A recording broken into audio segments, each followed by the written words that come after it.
Hi friends, this is Shivaram Yadav and welcome to Nuzvid cinema talkies. Friends, ఈ వీడియోలో మీకు నేను గోపీచంద్ లీడ్ రోల్ పోషించిన భీమా మూవీ యొక్క రివ్యూ చెప్తానండి. ఈ మూవీ యొక్క లెంగ్త్ వచ్చేసి సుమారుగా 2 hours 21 minutes అండి. ప్రొడ్యూసర్ వచ్చేసి కేకే రాధామోహన్ గారండి. డైరెక్టర్ వచ్చేసి ఏ హర్ష గారు అనమాట. ఈ సినిమాలో గోపీచంద్ మరియు ప్రియ భవానీ శంకర్, మాళవిక శర్మ, వెన్నెల కిషోర్, నాజర్, రఘుబాబు, నరేష్ మరియు ముఖేష్ తివారీ తదితరులు నటించారండి.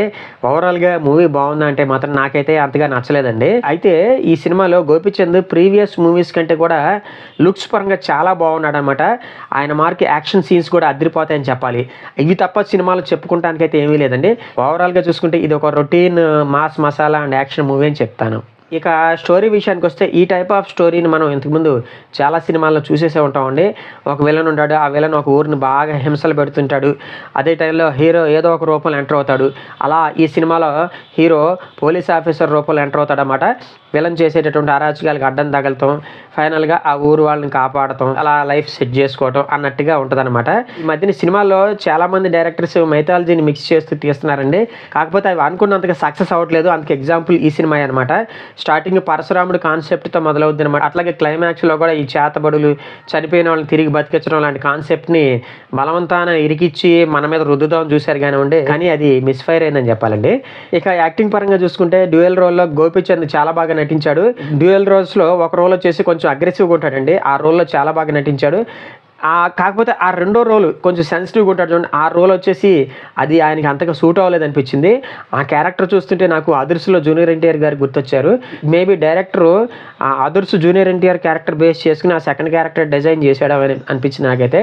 ఓవరాల్గా లుక్స్ పరంగా మాత్రం గోపీచంద్ ఈ సినిమాలో చాలా స్టైలిష్గా ఉన్నాడండి. నాకు అప్పుడెప్పుడు ఆయన నటించిన జిల్ మూవీలో ఉన్నాడు చూడండి, ఆ గెటప్ గుర్తొచ్చిందనమాట. ఇక హీరోయిన్స్ అయిన ప్రియ భవానీ శంకర్ మరియు మాళవిక శర్మలకి యాక్టింగ్ పరంగా అయితే అంతగా స్కోప్ లేదు. అదిగాక వాళ్ళిద్దరు క్యారెక్టర్స్ని తీర్చిదిద్దిన విధానం అయితే చాలా చీప్గా ఉందని చెప్పాలి. హీరోయిన్ అంటే హీరో వెంటబడాలి, పెళ్లి చేసుకోవాలి, పిల్లలను కనాలి అనే కాన్సెప్ట్తోనే ఉన్నట్టుగా ఇద్దరు ఉంటారన్నమాట. అందులోనూ ఒక క్యారెక్టర్ వచ్చేసి టీచర్ అనమాట. మరీ దారుణం అండి. తన క్యారెక్టర్ని ఇంత చీప్గా చూపిస్తారనుకోలేదు. సొసైటీలో లేడీ టీచర్స్ అంటే ఇలాగే ఉంటారే అన్నంత అపోహ కలిగేలాగా ఉంటుంది అనమాట ఆ టీచర్ క్యారెక్టర్.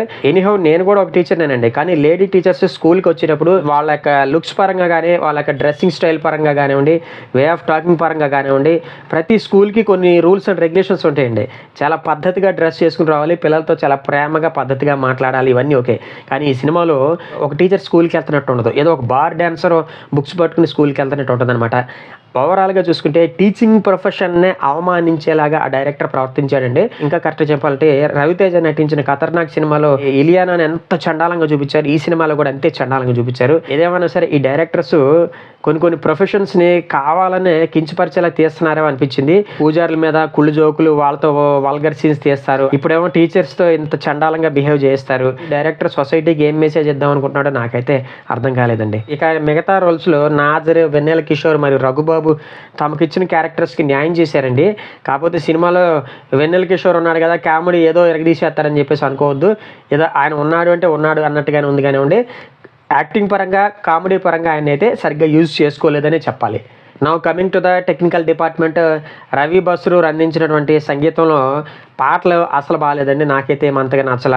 రవి బస్రూర్ ఏదో కాంతారా సినిమాకి ఎరగదీసేశారు కదా అని చెప్పేసి ఈ సినిమాకి పెట్టుకున్నాడు కానివ్వండి. ఆయన ఇచ్చినటువంటి బీజిఎం, ఆ యాక్షన్ సీన్స్లో అయితే కొద్దిగా బాగుంది కానివ్వండి. మిగతా చోట్ల అంతా కూడా డమ్మీ అనే చెప్పాలి. గోపీచంద్ తర్వాత ఏదైనా బిగ్గెస్ట్ ప్లస్ పాయింట్ ఉంది అంటే మాత్రం అది కేవలం సినిమాటోగ్రఫీ అని చెప్తానండి. స్వామిజే గౌడ గారు సినిమాటోగ్రాఫర్గా వర్క్ చేశారు. ఓవరాల్గా ఆయన చాలా వండర్ఫుల్ అవుట్పుట్ ఇచ్చారని చెప్తాను. ఇక తమ్మిరాజు గారి ఎడిటింగ్ కూడా పర్లేదండి, బాగానే ఉంది.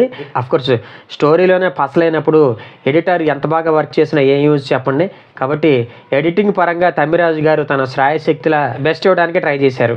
నిర్మాత రాధామోహన్ గారు బాగానే ఖర్చు పెట్టారు కానివ్వండి. స్టోరీ రొటీన్ అవటం వల్ల అదంతా వేస్ట్ అయిపోయింది. ఎనీహౌ రొటీన్ స్టోరీని సెలెక్ట్ చేసుకోవటం డైరెక్టర్ ఏ హర్ష చేసిన biggest mistake. Of course routine story అయినా సరే దానికి స్క్రీన్ ప్లే పరంగా కొంచెం డిఫరెంట్గా ట్రీట్ చేస్తుంటే మాత్రం ఈ సినిమా ఏమన్నా కొద్దిగా బాగా అడుండేదేమో. ఈ సినిమాకి నేను ఇచ్చే రేటింగ్ వచ్చేసి 2 stars అండి. నా ప్రజెంటేషన్ కనుక మీకు నచ్చినట్లయితే ఈ వీడియోని లైక్ చేయండి, షేర్ చేయండి. మీ ఫ్రెండ్స్ అండ్ ఫ్యామిలీ మెంబర్స్ చేత కూడా మన యూట్యూబ్ ఛానల్ని కొంచెం సబ్స్క్రైబ్ చేయించండి. థ్యాంక్ యూ అండ్ జై హింద్.